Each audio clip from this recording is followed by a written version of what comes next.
सांगली मिरज आणि कुपवाड महापालिका क्षेत्रात भांडवली मूल्य कर प्रणाली अंतर्गत करण्यात आलेल्या वाढीव घरपट्टीच्या विरोधात मंगळवारी सर्वपक्ष कृती समितीच्या वतीने भव्य मोर्चा काढण्यात आला। शहर बंदच्या हाकेला व्यापारी, विविध संघटना आणि नागरिकांनी उत्स्फूर्त प्रतिसाद दिला। त्यानंतर ढोल ताशांच्या गजरात महापालिका कार्यालयावर धडक मोर्चा काढून प्रशासनाविरोधात जोरदार घोषणाबाजी करण्यात आली। मोर्चामध्ये भाजप वगळता विविध राजकीय पक्षांचे पदाधिकारी, सामाजिक संघटना, व्यापारी संघटना आणि मोठ्या संख्येने नागरिक सहभागी झाले होते।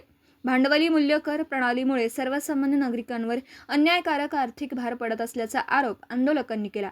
वाढीव घरपट्टीचा निर्णय तातडीने रद्द करावा, अन्यथा आंदोलन अधिक तीव्र करण्यात येईल असा इशारा यावेळी देण्यात आला। यानंतर सर्वपक्ष कृती समितीच्या शिष्टमंडळाने महापालिका प्रशासनाला निवेदन सादर करून वाढीव घरपट्टी रद्द करण्याची मागणी केली। आंदोलनामुळे शहरातील काही भागात वाहतुकीवर तात्पुरता परिणाम झाला होता। महापालिका प्रशासनाच्या अन्यायी घरपट्टी दरवाढी विरोधात महाकृती समितीच्या वतीने आज महापालिकेवर मोर्चा काढण्यात आला होता। या मोर्चाचं निवेदन आयुक्तांना सादर केलं। सांगलीच्या आमदारांची, मिरजेच्या आमदारांची, खासदारांची भूमिका अशी होती की लोकांनी हरकती दाखल केल्या नाहीत, त्यामुळे लोकांची या घरपट्टी वाढीला सहमती आहे। पण याला विरोध दर्शवण्यासाठी हे पब्लिक रस्त्यावर आज काय सांगलीकर नागरिकांची, मिरजकर नागरिकर आणि कुपवाडकर नागरिकांची भूमिका आहे ही या जनतेनं दाखवून दिलेली आहे। या घरपट्टी दरवाढीला विरोध आहे। मूल्यांकनावर आधारित जी घरपट्टी दरवाढ लागू केलेली आहे, प्रशासनाला आम्ही सत्सद विवेक बुद्धी जागृत ठेवून कलम कायदा अन्वये निवेदन दिलेलं आहे। प्रशासनाची तरीसुद्धा मानसिकता दिसत नाही।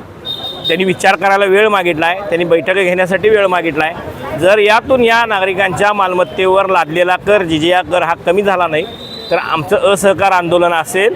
प्रसंगी आम्ही नागरिकांना घरपट्टी भरायची का नाही या मुद्द्यावर आता येऊन हा मुद्दा थांबलेला आहे। या टप्प्यावरून हा मुद्दा थांबलेला आहे आणि जर प्रशासन मस्तवालपणा करत असेल तर जशास तसं उत्तर। आज शांततेच्या मार्गाने मोर्चा झाला आहे। आमच्या आबाजांनी जी मालमत्ता उभी केलेली आहे ती मालमत्ता फक्त यांना कर देण्यासाठी नाही तर त्याची जपणूक करण्याची आमची जबाबदारी आहे। आणि आमच्याच मालमत्तेला आमच्याच घरात राहून आम्हाला जर महापालिकेला भाडं द्यावं लागत असेल तर हे कदापि मान्य नाही। उपयोग करता आम्हाला मान्य नाही आहे। ड्रेनेज कर जिथं ड्रेनेज जोडलेलं नाही ते आम्हाला मान्य नाही आहे। या बाबतीत प्रशासन जर उदासीन असेल तर महापालिका क्षेत्रातील मालमत्ताधारकसुद्धा घरपट्टी भरण्यात असमर्थ आहेत, उदासीन आहेत।